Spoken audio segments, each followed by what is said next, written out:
এই জাতিকে আপনি কেমনে দমাবেন, কেমনে থামাবেন? কোনো অবস্থাতেই এই বাঙালি জাতিকে আপনি থামিয়ে রাখতে পারবেন না। পানি ছেড়ে দিচ্ছেন, বন্যা হয়েছে।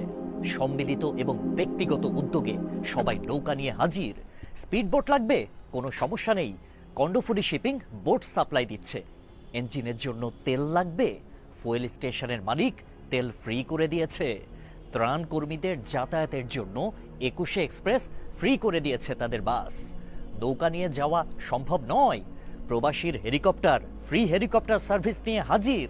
মোবাইলে নেট বা মিনিট নেই, মোবাইল অপারেটর ফ্রি নেট বা মিনিট সেবা চালু করে দিয়েছে। মোবাইলে চার্জ নেই, টাওয়ার কর্তৃপক্ষ চার্জ দেওয়ার ব্যবস্থা করে দিয়েছে। গতকাল 22শে অগাস্ট রেকর্ড পরিমাণের রেমিটেন্স আমাদের বাংলাদেশে এসেছে। প্রবাসী ভাইয়েরা দিন রাত পরিশ্রম করে তাদের পরিশ্রমের টাকা বাংলাদেশে পাঠাচ্ছেন।